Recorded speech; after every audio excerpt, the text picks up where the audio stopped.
Welcome to the 41st session of the Transnational Vascular and Interventional Radiology Journal Club. We are an open access virtual initiative to educate trainees on clinical research studies pertinent to VIR through monthly journal club sessions. Each TNVIRJC session focuses on a randomized clinical trial or meta-analysis accompanied by an overview of the relevant disease and intervention. This week, we have Anh-Tho and Nabia presenting on 3 trials on the management of ruptured abdominal aortic aneurysm, and we are also joined by our faculty supervisor, Dr. Arslan from Rutgers University. Without further ado, let's get started. Hi, everyone. Good evening. My name is Nabia, and I will be presenting along with my amazing partner, Anh-Tho, for the ruptured abdominal aortic aneurysms. First, we wanted to give an acknowledgement to our mentor, Dr. Arslan, who's a professor and chair of the Department of IR at Rush. He has done such amazing work with vascular interventional radiology, and we are very excited that at the end of our presentation, he will be, kind of giving a lot of his own perspective, his hands-on work in the field, and sharing his perspective with us. And we're really lucky that we have his time. So we're very grateful for how much he's helped us during this period. Thank you very much. It's an honor to be here. Education is the core of our specialty. And I didn't know about this journal club until recently. Now I'm aware of it. I interact with my own medical students very often, and hopefully, we'll get them all involved in this. And this is wonderful. Thank you for having me as part of it. Thank you.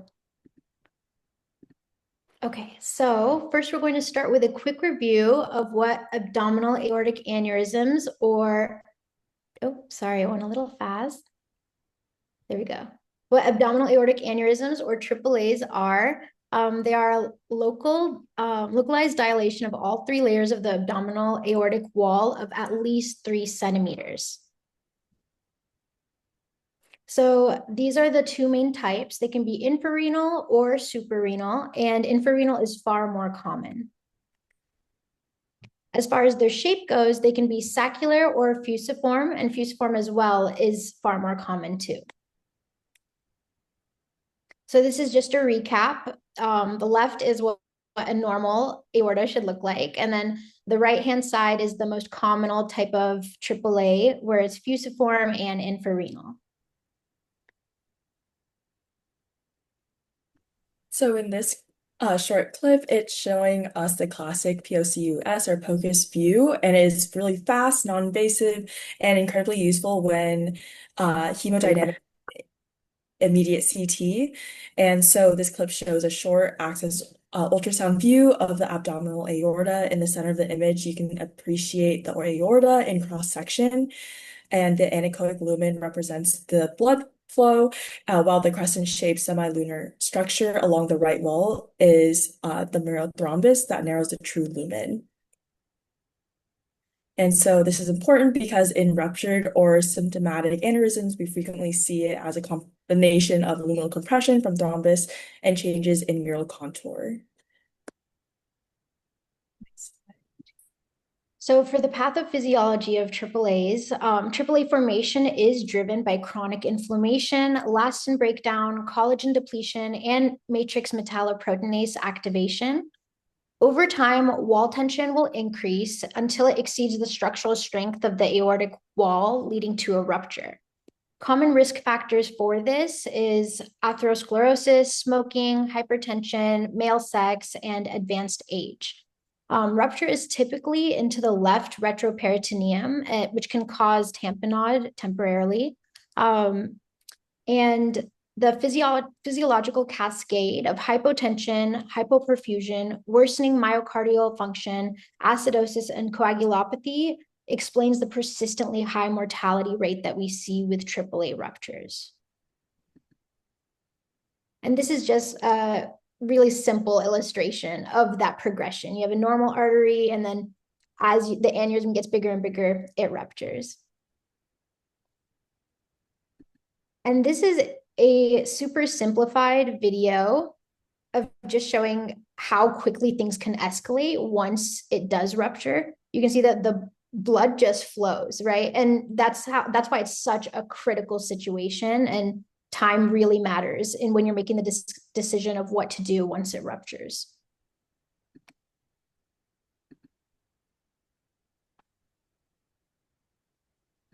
So we wanted to include an example of like a case of what could happen on POCUS when it does rupture. So you can see here that we have the liver, we have the right kidney, and then this area right here in the middle, I'm not sure if you can see my cursor or not, but this is the hepatorenal recess, and this is the free fluid. Again, this is also known as Morrison's pouch and can be, very critical time once it does rupture. And this is something that you want to avoid, and management is absolutely key here. So why does it matter? First, we want to look at the prevalence. AAAs occur in 4 to 8% of men over 65 and 1.7 to 6.2% of women over 65. The lower prevalence in women often leads to under-recognition, but what's important to note is that women rupture at smaller diameters and have higher rupture-related mortality, which will become very relevant in the trials that we discuss later. So keep that in mind. And next, rupture risk increases steeply with aneurysm diameter. So for aneurysms under 5.5 centimeters, the annual rupture risk is 1% per year in men and 4% per year in women. And then once an aneurysm reaches 6 centimeters or greater, the risk escalates dramatically. So roughly 14% per year in men and 22% per year in women, which is extraordinarily high.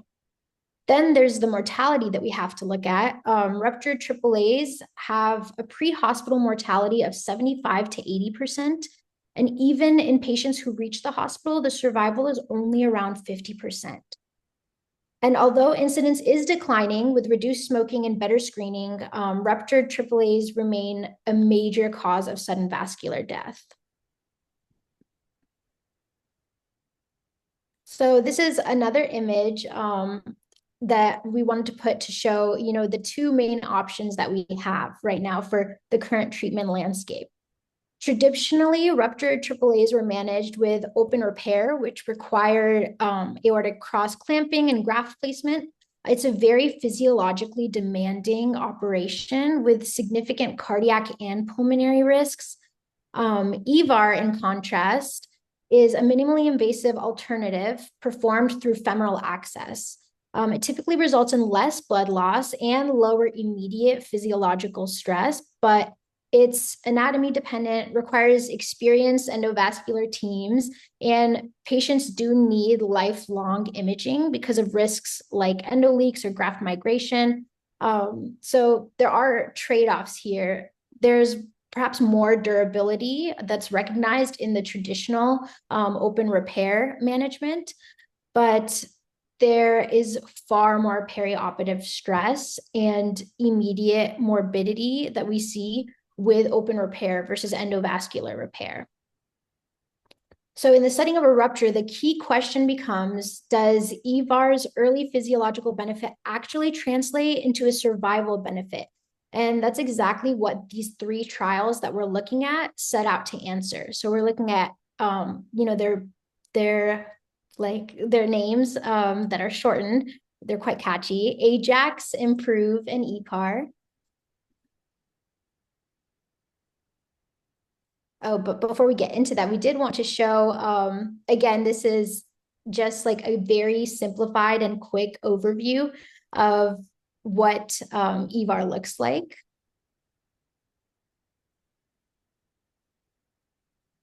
Maybe Dr. Arslan can tell us, is it really that fast live? Well, it depends. It can actually be fast, but this is not the type of graft we commonly use. This is a very special procedure that kind of is a fenestrated graft system that we use in patients who are not the best candidates for conventional anatomy. And then this is usually custom made for patients.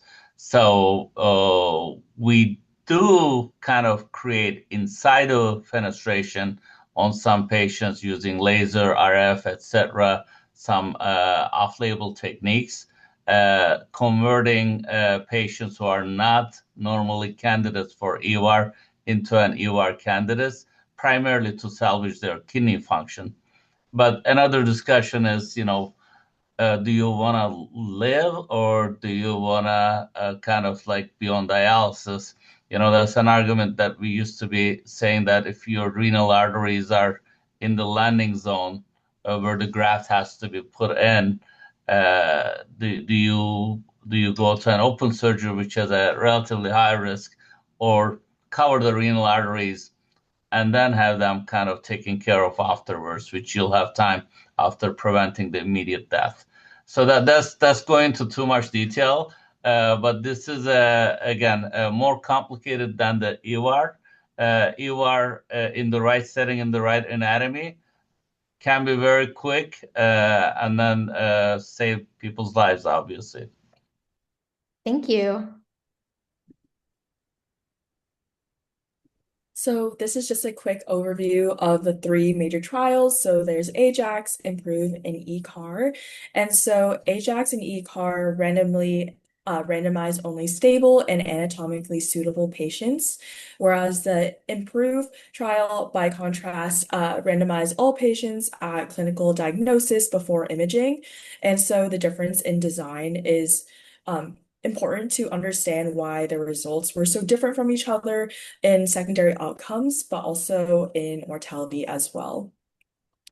And so for the background of the AJAX trial, the AJAX trial addressed whether EVAR could improve survival in ruptured AAA, given promising observational data.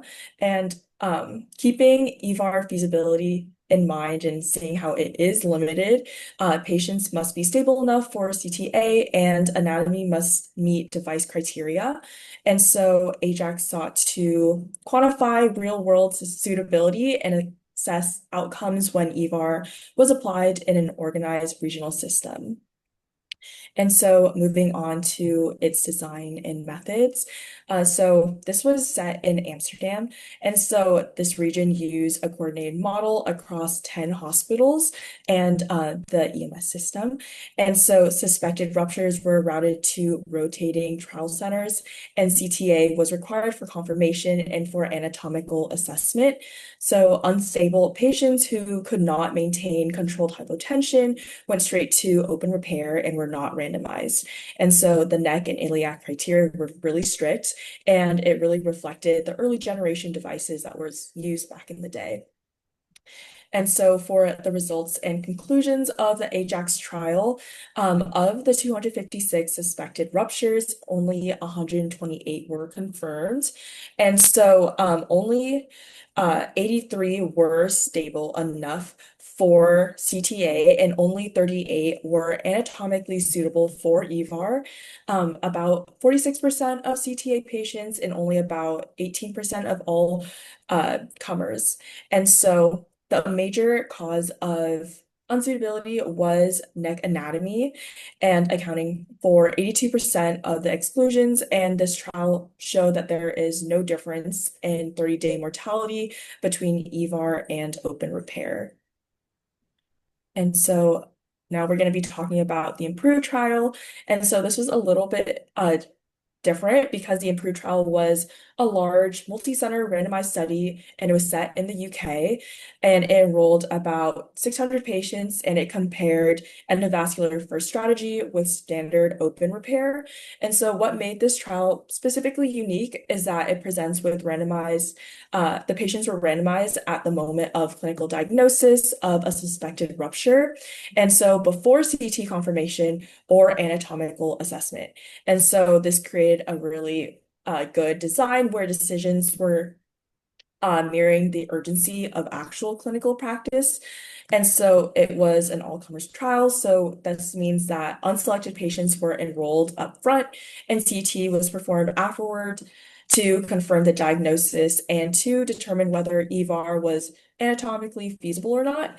And so this approach allowed the investigators to test not just the procedure, but an entire system-level strategy of going endovascular first. And moving on to the design and methods. And so there were 613 patients that were randomized, and the EVAR strategy patients underwent EVAR if they were anatomically suitable, and so otherwise defaulting to open repair if they were not.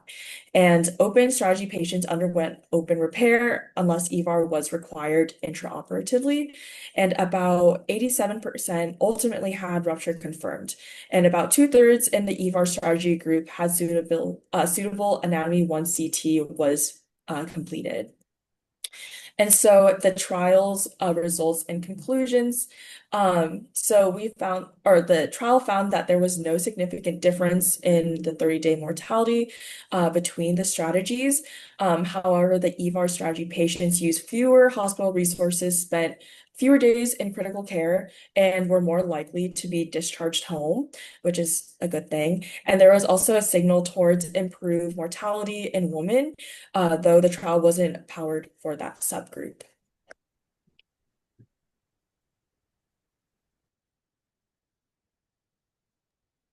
And now onto the ECAR trial. So the ECAR trial was a multi-center French RCT comparing EVAR first approach, which Anta already explained what EVAR first looks like, with open repair for ruptured aortoiliac aneurysms. Earlier trials like AJAX and then another very popular one called Nottingham were small and inconclusive. So ECAR had an aim to provide clear evidence. Its primary goal was to determine whether an EVAR first strategy could reduce 30-day and 1-year mortality, very similar to what Anta was talking about with IMPROVE as well as look at major complications. The secondary outcomes that it was looking at were focused on ICU and hospital length of stay, reintervention rates, and severity of postoperative complications. Overall, ECAR set out to answer whether EVAR provides meaningful clinical advantage in a carefully selected hemodynamically stable rupture population. So for the design and methods, again, it was a prospective multi-center RCT. Patients were highly selected. They had to be hemodynamically stable with a systolic blood pressure over 80, as well as without high-dose pressors. And rupture plus EVAR stability had to be confirmed on CTA too. Randomization was done by week across 14 centers, open repair on odd weeks and EVAR on even weeks. And for interventions, open repair used surgeon-selected clamp level and either a tube or a bifurcated graft, while EVAR was mostly aorto uniiliac with occasional bifurcated devices. The primary endpoint was 30-day mortality, and the final sample included 107 patients, though the trial originally intended to enroll 160. So the results and conclusions, ECAR found no statistically significant difference in 30-day mortality at 18% for EVAR versus 25% for open repair. However, EVAR clearly reduced morbidity. They had shorter ICU stays, far less ventilatory support, lower transfusion requirements, and lower costs, all at significant enough values. And this definitely mirrors the morbidity benefit that was seen in IMPROVE as well. So again, overall, it didn't demonstrate a mortality benefit, but morbidity was quite significant on a lot of different levels. But if I may interrupt, there's still 7% difference. Yes, I know. And this is where it comes to statistic versus clinically, because if I were a patient and you were telling me I had a 7% better chance to survive something, I would always choose that 7% greater chance. I think clinically, the 7% is a huge deal, but I guess statistically, with the numbers that they were running, statistically, they gave it a value of failed to demonstrate. Yeah, the reason that's happening is they did not have enough number of patients. If they had twice or triple the number of patients and they ended up protecting the same percentages, then it would have been significant, most likely. Just because the number wasn't high enough, it did not exert statistical significance. It doesn't mean that there isn't a difference.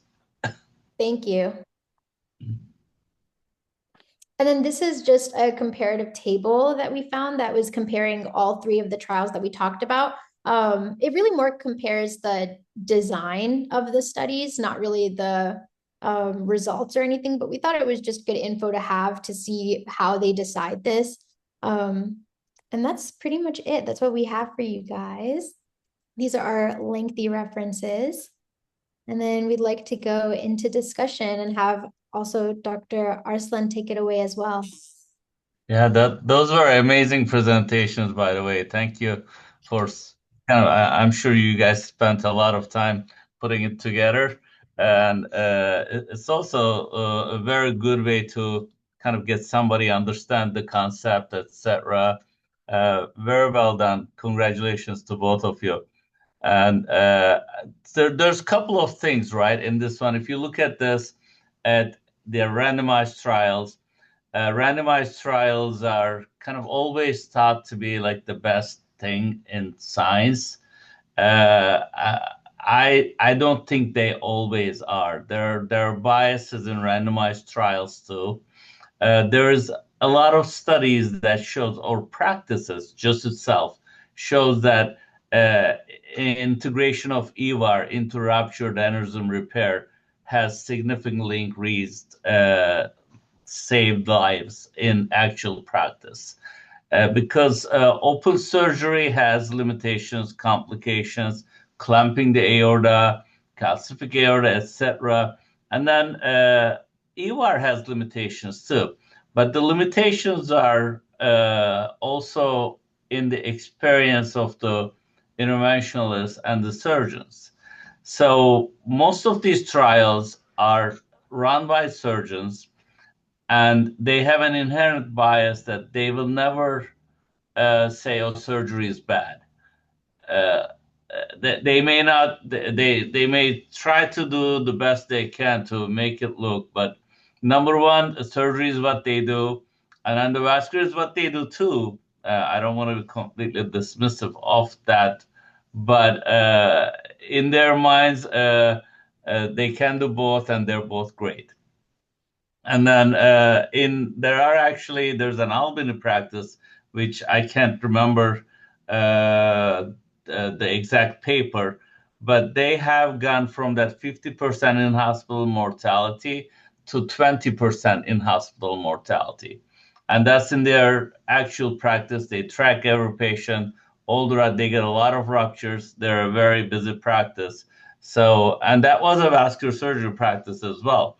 And there's also a review of all Medicare data, I believe, published in JVS, Journal of Vascular Surgery.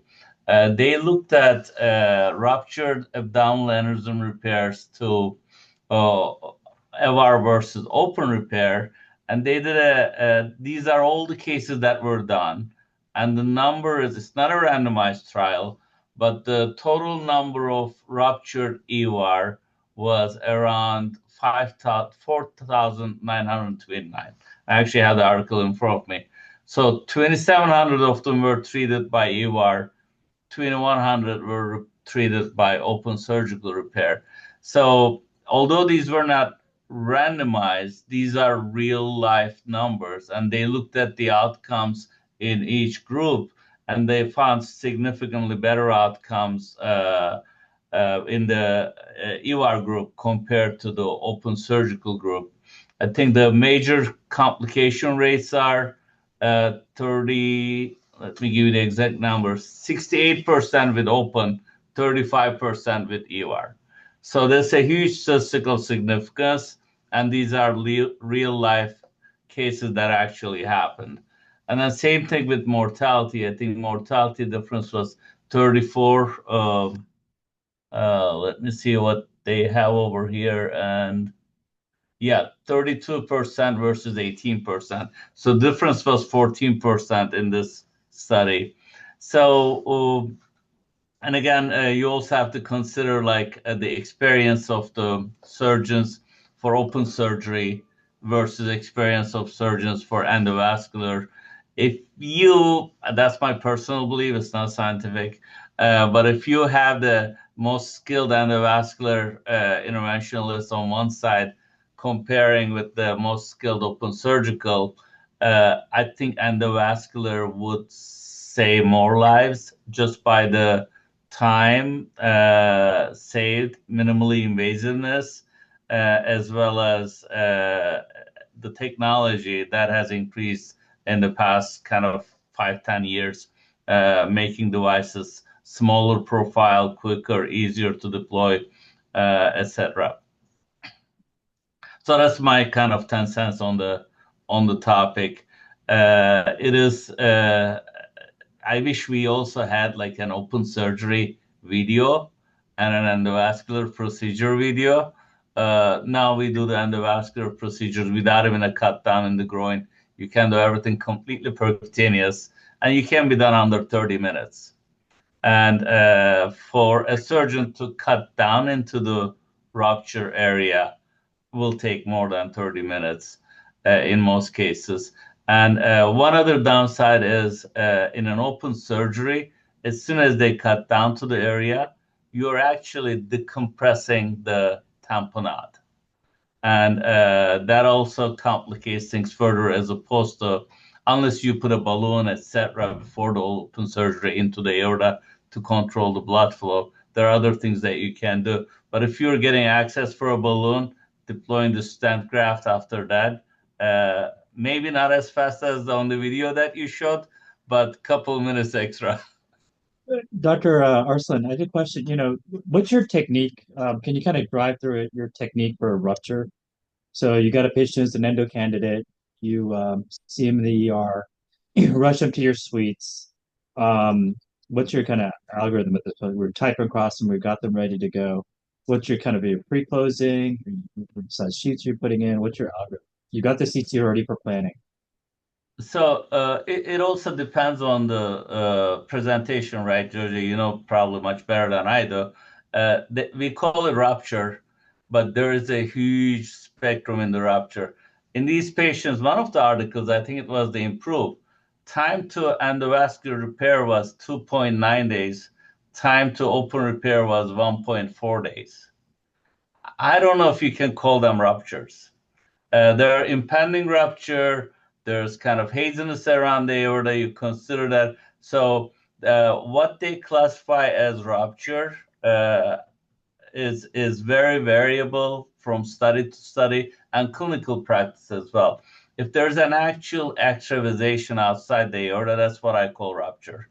And if that's active on your first CT scan, patient unstable, you immediately bring the patient straight to the suite and then prep the patient. CTA is obviously obtained, and then you pretty much all practices have on-the-shelf devices. If you think that the patient is dying in front of your eyes, you can use a unibody device, which is what was done kind of exclusively in one of the trials, which kind of I don't get that either, because it takes an extra 5 minutes to do a bifurcated device and then to seal better. Because in the unibody, you still have to deploy a plug in the common iliac, etc., make sure that works. You still have to exclude the sec completely. And so in our practice, we use most of those cases a Gore device, which is easier to use. Get our sheet, deploy our device. If there's a good neck, there's a good neck. If there isn't a neck, I would deploy across the renals, and then I would worry about fenestrating them afterwards. And because kidneys can stay occluded for a little while, surgeons always clamp the aorta and the renals, etc., for much longer duration than what it would take for us to fenestrate it in situ. And so that's what I would do. Just get the right size graft, 10-20% oversize the neck, deploy, and then catheterize, deploy the other side. In most cases, unless there's some really weird anatomy, you should be done under 30 minutes. Yeah, that's pretty fast. I mean, I tend to use like a 1280 sheath, a pre-closed 1280 sheath, and then put an occlusion balloon up and superceliac aorta.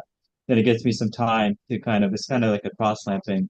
It's interesting in their trials, there was very little utilization of occlusion balloons. What's your kind of approach to that? Well, before you go there, I actually like on somebody who is actual rupture, not impending, not stable, etc. I wouldn't even pre-close it.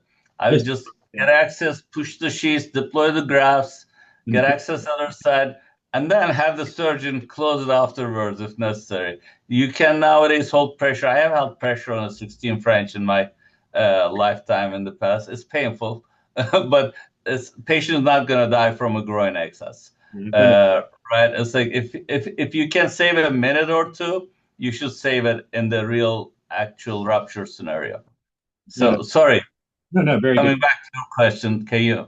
Wait, so I put 1280, put the occlusion balloon up, and then work on the other side. You have some time to kind of get your device up, your contralateral sheath up, and then kind of angio and deploy, and then you can kind of slowly deflate that balloon, and cannulate, slowly deflate the balloon and advance it on the IPSI side now.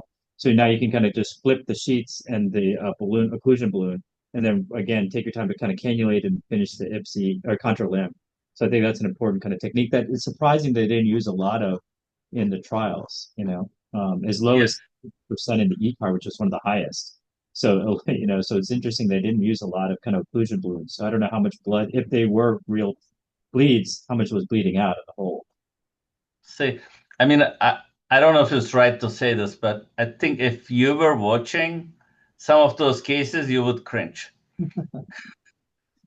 Hard to know. I don't know. But it just, I think that we've all evolved in our techniques for these. I think it's important to know like permissive hypotension, try to avoid intubation because they may crump. So you just have to be cognizant of these algorithms for these patients. No, but I Yeah. think this is a good discussion by Dr. Arslan about this. And, since we have you and, any other questions does anyone have about the trial for Dr. Arslan? Otherwise, I wanted to pick your brain on some of the things you've been doing at Rush as far as kind of your training pathway and as far as your departmental status and whatnot. So, are there any questions from the group for Dr. Arslan?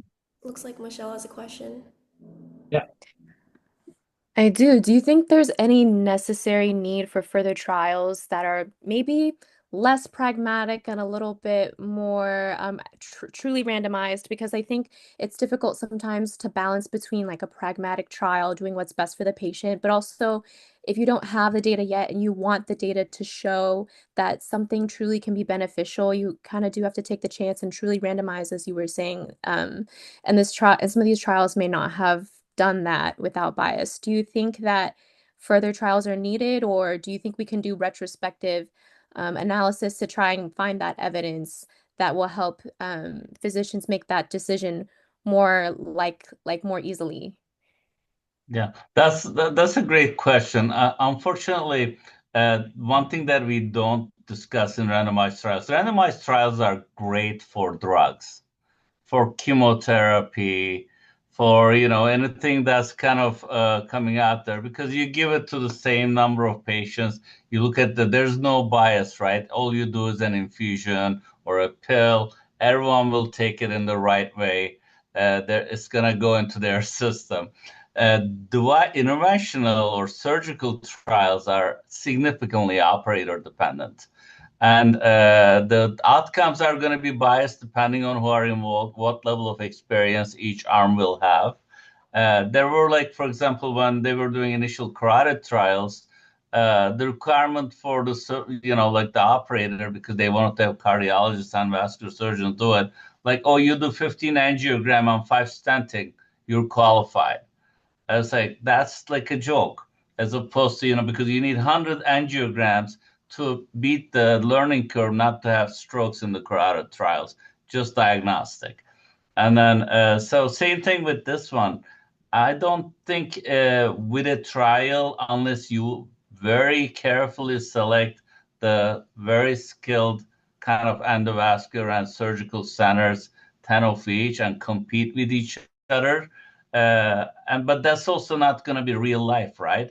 So in real life, I think the answer is going to be if a patient has a very skilled endovascular specialist, let it the surgeon, IR, etc., and they will do it endovascular. They're not gonna look at the trials and then say, "Oh, the trial doesn't support it. Let's not do it." And then the funny thing is, like more and more, we are losing skilled surgeons because even though they may not be the best endovascular, but vascular surgery is not getting exposed to surgery, the trainees. There's a significant lack of open surgical experience. So open surgery, if you do this trial in about 10, 20 years, endovascular is going to be definitely better just by lack of experience of the surgeons involved. That's my personal opinion. What do you think, Georgie? I mean, I do think that the open skills are definitely kind of pivoting a little bit. I mean, there's like our group has a very good kind of endo and open surgeons right now, but I do worry that will the open surgeons continue to exist if they don't get the kind of open, broad-based training that they used to, you know? I think they're working on that more so to do more thoracoabdominals, et cetera.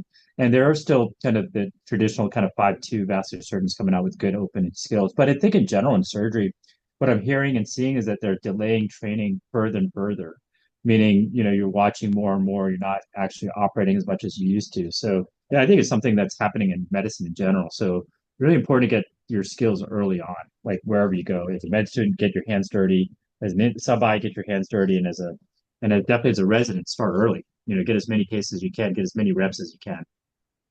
Yeah.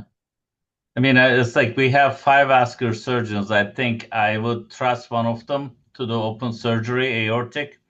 The other ones, I would want them to have someone helping them. You know, there's and then they're it's not like they're inexperienced. They're good surgeons. They do a lot of stuff. It's just that they haven't done enough aortic work in today's environment.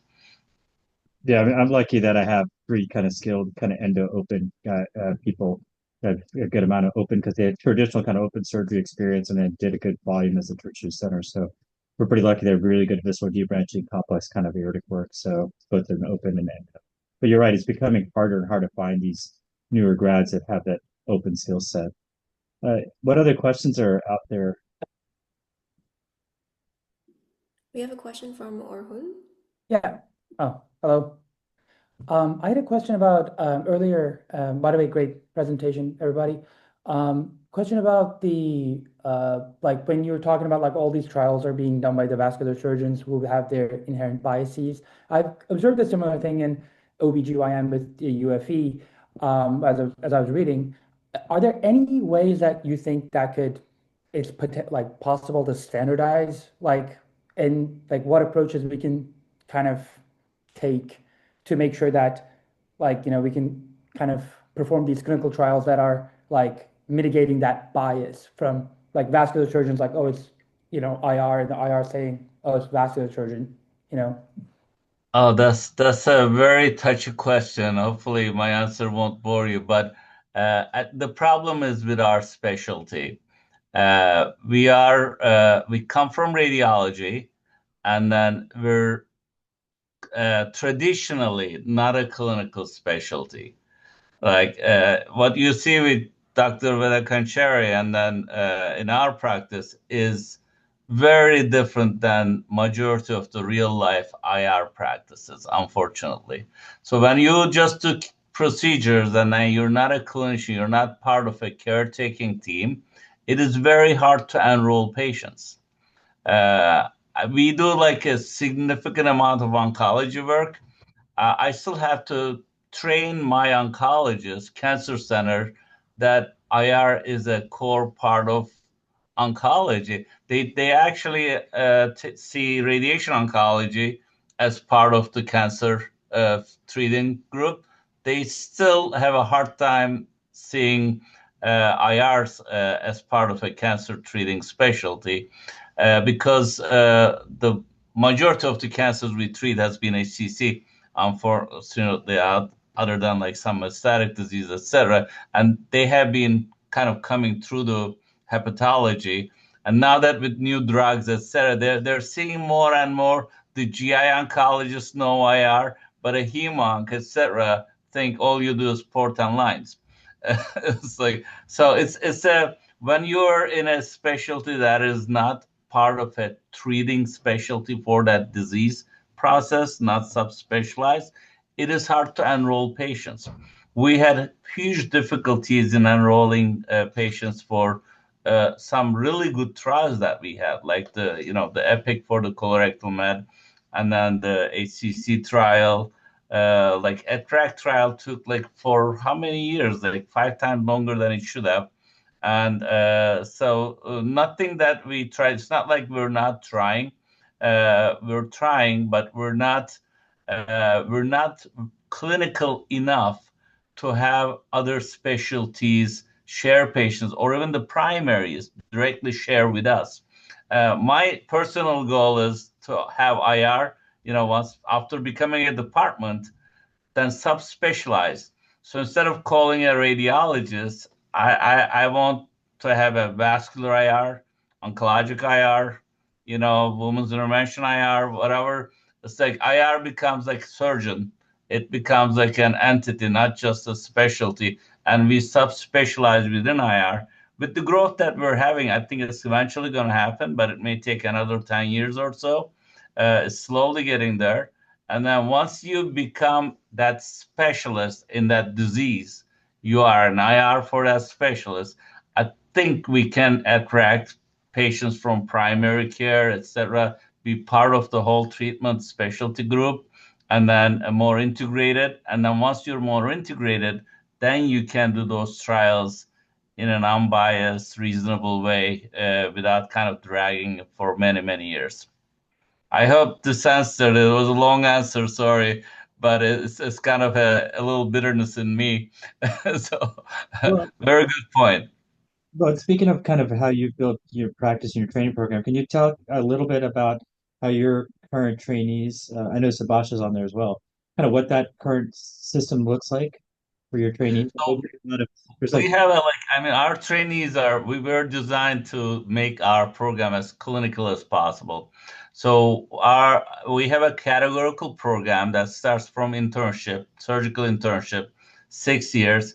And every year there's 2 months of IR rotation, and they all do 3 months of surgical ICU rotation, an additional internship ICU, vascular surgery, very heavy on vascular surgery and ICU, surgical ICU, and 10 months of diagnostic PGY 2 to 4, and the rest is essentially IR. And we even have them do their nuclear medicine, one of them during internship, so that they don't have to do it later on, because there's a minimum number of nuclear medicine rotations that you have to do.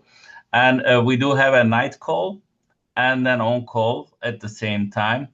Initially, our residents were kind of concerned about having a night call, but once we switched, they love it right now, because when you're on call, you don't get like these weird calls or tunnel line is losing. That's etc. G-tube came out. So you have somebody in the hospital who takes care of all those minor things. So whoever's on call comes in for serious cases only, bleeds, etc. Something that actually requires you to come in and do a procedure.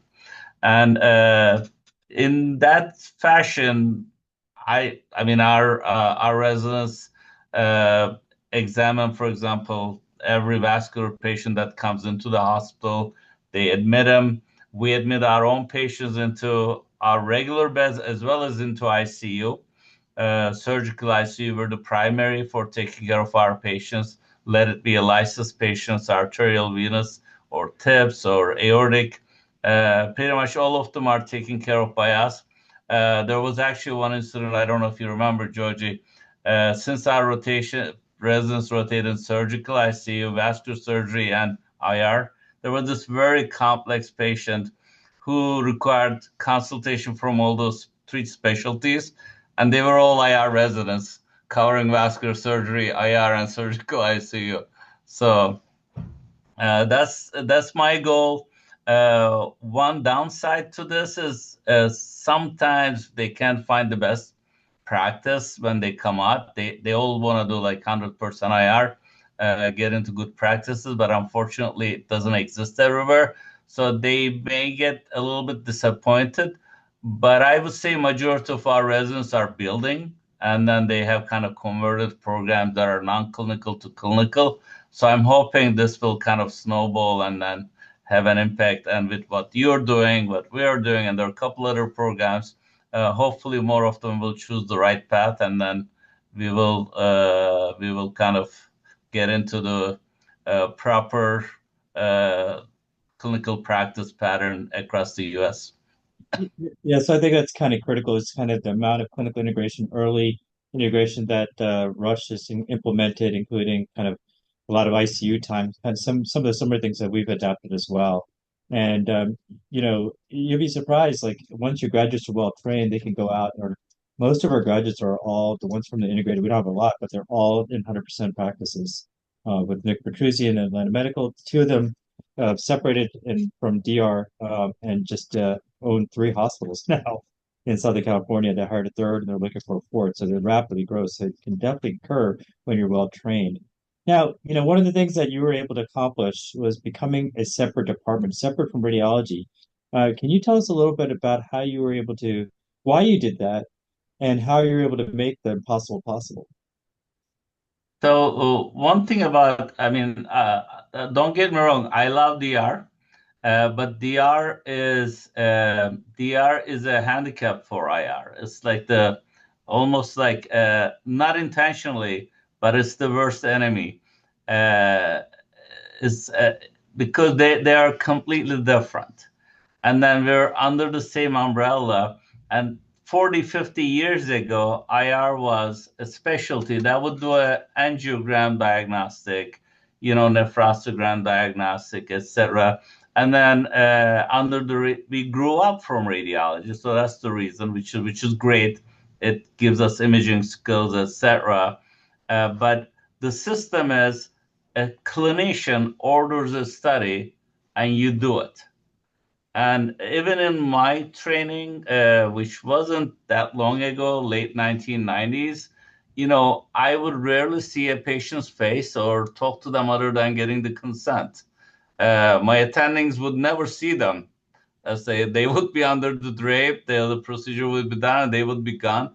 No clinic, no follow-up, no interaction with the patient. And that's how we started, but we have evolved. Now the things that we do, from aortic repair to complex CLI to portal interventions, oncology, Y90, ablations, pain work. I was told at the end of my fellowship by my attending, IR is a dying specialty. IR is probably the most prospering specialty now, and we all know it. It's not even a debate at this point. All because we're doing therapeutic procedures more and more, despite having the turf battles, despite a lot of it going into some other specialists. There's still so much to do. I mean, I just counted today how many, we did 45 cases today in 7 rooms in one hospital. And we had a bunch of them that are kind of pushed over to the next of the week. So there's no question that the specialty is growing, because if you sit back and think, who's going to do more cuts, more open surgeries? Everything is becoming less and less invasive until they find a pill that cures everything when you're born. It's going to be a lot more interventional treatments, minimally invasive treatments. And then we own that field, despite others are doing some, but the majority is being invented and run by us. So in that setting, I think we are comfortable, but DR is separating from us with that mindset more and more every day. In my practice, my DR chair, when I was part of him, asked me to close our clinic because it wasn't making money like 3 times. So I had to convince her by showing the number of referrals we had to diagnostic radiology from our clinic, so that she would understand. And then I had to show how many procedures are coming from our clinic, how many patients we're following and redoing procedures. It was a lot of work for me. It did work. I was able to convince her. But that bothered me a lot. So that's when I started thinking that we're not in the same page. And their understanding of IR is close to zero. and they have a different purpose. Their efficiency is reading as many imaging as possible in the same time frame with some quality, etc. Quality is not even there because, I mean, as IRs in my practice, we often correct the DR reports because they're not correlating clinically. They're not, I shouldn't say caring about the patient, but they don't have time to pay attention to details. They need to move boom, boom, boom, to get the RVUs, etc. For us, when you're going to do a treatment on a patient, you look at the scan, you look at the imaging in a different perspective, and then we end up seeing more than they see in most cases. So again, our imaging involvement right now is how to use that for treatment. It's not interpretation only. And then theirs is interpretation only. So it's a completely two separate practice patterns. That's why I thought, we need to be separate. And then somebody actually asked me during the process, it was a very long process. It's not easy.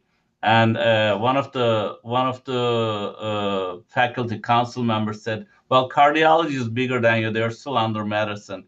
Why should we separate IR from radiology? And that was my answer in a nutshell. Cardiology and medicine, they're both clinical practices. Radiology is an ancillary pathology, etc. They're ancillary specialties that don't bring patients to the hospital. They don't treat anybody. They just interpret, whatever comes to the hospital. As IR, we bring tons of patients to the hospital. We're clinical only. We treat patients. We follow them up. So once I answered that way, they didn't have any kind of anything else to kind of say no about. And I think this needs to be understood by the future generations like you too. It is inevitable. Georgia did it. There's only 4 right now, but this is how radiation oncologists started separating in the 1970s, and it took them 40 years to have 95% separation. And it may take us another 10, 20 years to reach that level, but it will happen. No, thank you. And then I know you're at the kind of running the annual meeting. Tell us kind of what all these trainees can look forward to in this upcoming meeting, why they should all go, like invite their friends and Yeah.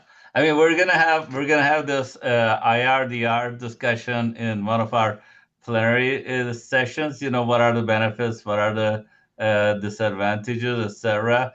We have a case competition, if you don't know, for trainees and early career attendings. It's going to be a lot of fun. The submission deadline is end of December. So there's going to be a lot of compelling conversations designed for education, medical students, residents, etc. And we'll have very interesting town halls and tons of cases, and pretty much anything about IR is going to be reviewed. I'm hoping that this is going to be one of the best, if not the best meetings. And it's in Toronto in April, so hopefully it won't be very cold mid-April. So if you come in, just I'm pretty sure you'll enjoy it. great. So a lot of moving parts. Like the field is moving pretty quickly. Integrated training is kind of the wave of the future, and really important to go build 100% VR practices. And SIR will be a blast and a lot for our trainees, medical students or residents to get to. I'm sure once we find a case competition submission website, we'll get a link to all of you. I don't know if there is. It is, if you type in case competition SIR, it'll pop up. I think Liliana put it online like about 2 weeks ago. Perfect. That's good to know. Melanie or anybody, any other kind of final thoughts? So I have a question of how did you get your 24-hour in-house VIR coverage, and can you talk a little bit about how that's helped the department and the patient care?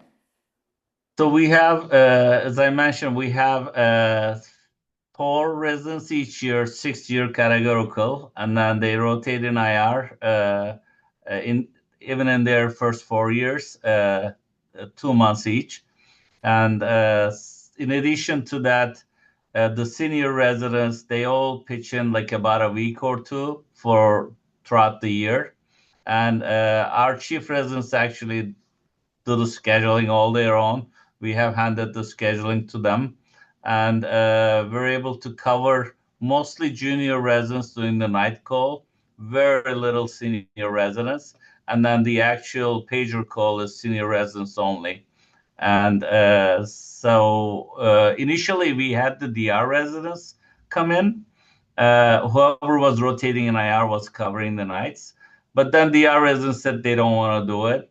I said, fine. Then if they're not doing it, then IR residents is not doing the full DR overnight, in-house call coverage.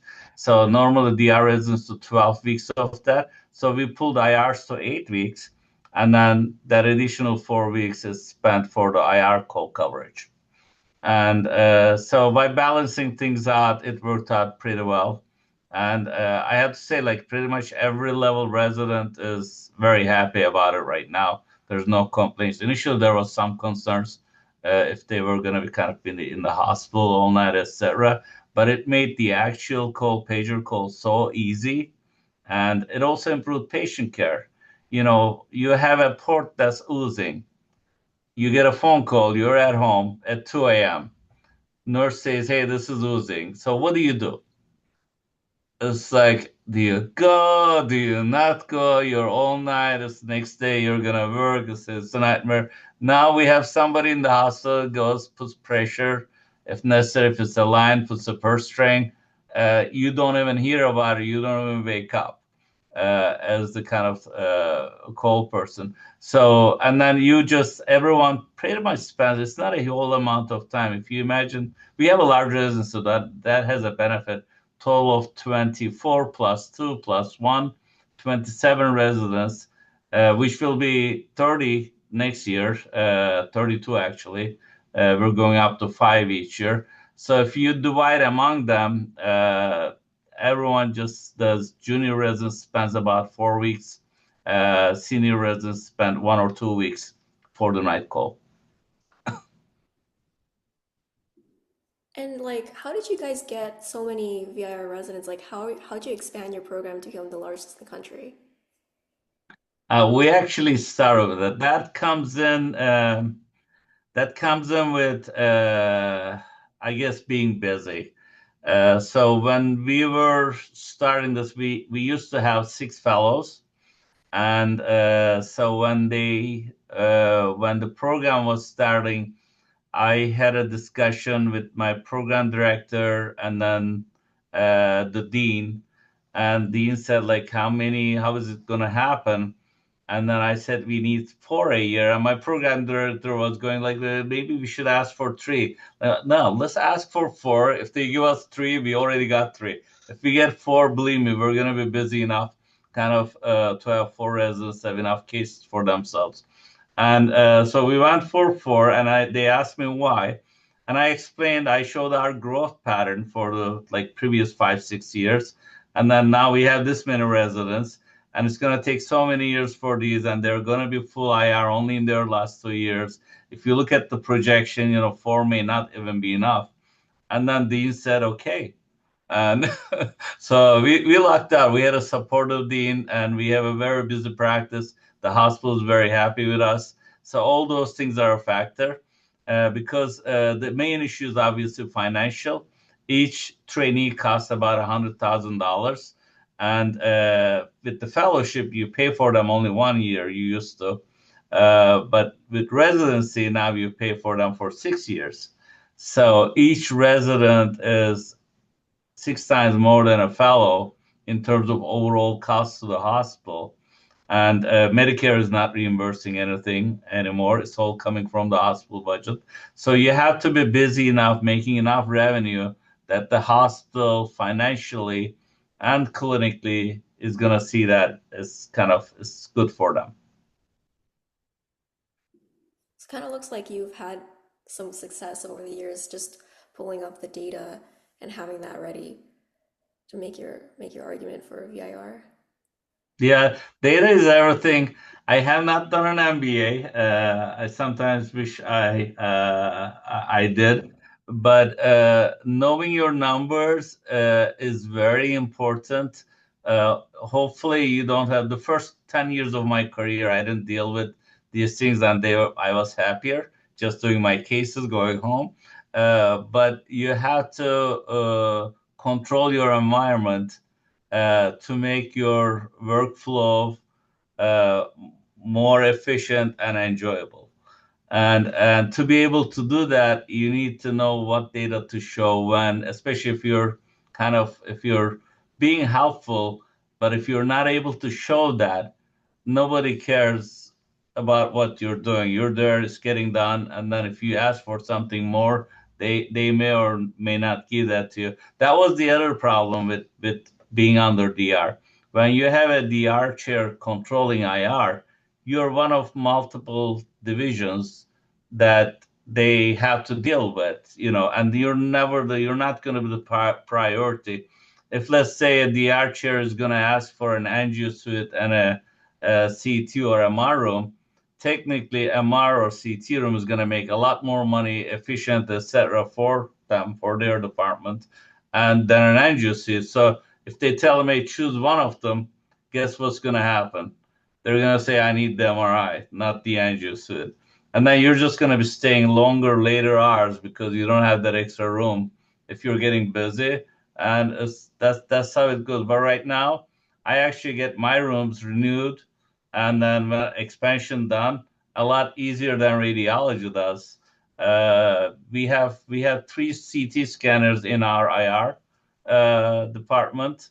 We have total of a couple of them are hybrid with those seats. One of them is hybrid, like 7 rooms that are dedicated to IR only. And those things would not have happened if we were part of DR. That's awesome. Thank you for all the pearls. I do want to note that it is past 6 p.m. now, and I want to respect everybody's time. Thank you so much, Dr. Arslan, for coming out and talking to us and teaching us so much about not just ruptured AAAs, but also the specialty of VIR overall. And then thank you to our presenters, Anta and Navia. Sorry, I don't know how to pronounce your name. Um, for such a great presentation. Um, yeah, any last words from Dr. Arslan and Dr. V? No, I thank you for having me to be part of this, and the presenters also. Those were amazing presentations. Congratulations, and thank you for doing the hard work. And I wish you all great, wonderful careers, hopefully in IR and maybe in our program. Thank you so much. Thank you. That was awesome. Yeah.